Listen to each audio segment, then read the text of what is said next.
Monsieur le Président, Excellences, Mesdames et Messieurs, j'ai le plaisir d'intervenir au nom du Royaume du Maroc à cette conférence de haut niveau dont l'objet est de soutenir la mise en œuvre de l'objectif de développement durable 14. Ce qui nous réunit durant cette semaine est une volonté commune de gérer durablement les écosystèmes marins et côtiers et de les protéger. Les données remontées par nos scientifiques ne sont pas rassurantes. Le quart du dioxyde de carbone produit par les activités humaines est absorbé par les océans et vient accroître l'acidité de l'eau de mer, ce qui a de lourdes conséquences sur les écosystèmes marins. Cette réalité partagée par la communauté internationale interroge notre capacité en tant que responsables politiques à identifier des solutions et à les mettre en œuvre dans le cadre de partenariats solides. Sous les hautes instructions de Sa Majesté le roi Mohammed VI, le Royaume du Maroc a placé le développement durable au cœur des priorités de son plan de développement halieutique lancé en 2009. La Constitution de 2011 est venue pour sa part consacrer le droit au développement durable, confirmant l'engagement de notre pays sous la clairvoyance de Sa Majesté le roi à reconnaître la primauté des accords internationaux en la matière. Monsieur le Président, Excellences, la pêche maritime fait vivre environ 3 millions de personnes au Maroc et contribue à près de moitié de ses exportations agroalimentaires en valeur. Au regard de ces enjeux, le développement durable de l'économie océanique a été au centre de nos préoccupations lors de l'élaboration de la stratégie halieutique.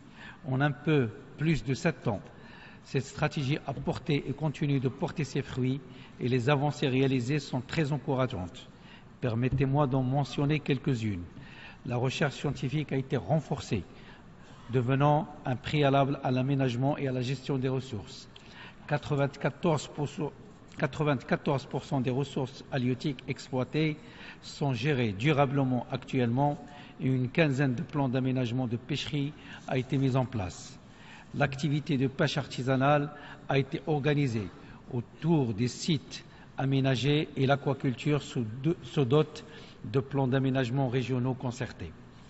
La pêche énienne, véritable fléau qui accentue la pression sur les écosystèmes marins, a été adressée par le biais de plusieurs mesures, notamment l'équipement des navires en balise de géolocalisation pour un suivi en temps réel de son activité et la mise en place d'une procédure de certification électronique des captures pour assurer la traçabilité des captures.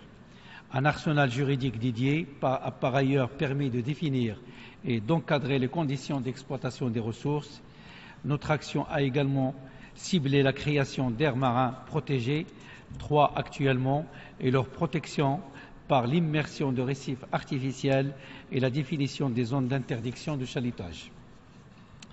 Permettez-moi de rappeler aussi que peu avant la COP22, le Maroc a donné un signal fort en faveur de la protection des milieux marins et terrestres des facteurs de pollution majeurs avec l'interdiction ferme de la fabrication et la commercialisation des sacs plastiques.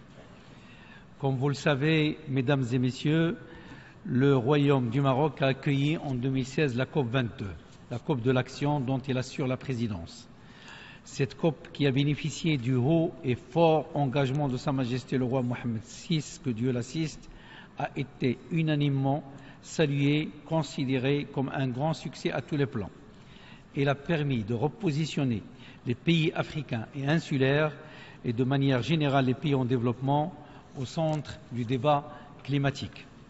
La COP22 a aussi été la première à accueillir un événement dédié aux océans dans la zone onusienne. Ouverte par son Altesse royale la princesse Lalla Hasna en présence d'importantes personnalités, la journée des océans a été marquée par une réelle mobilisation et un engagement politique fort en faveur de la préservation des océans et leur durabilité.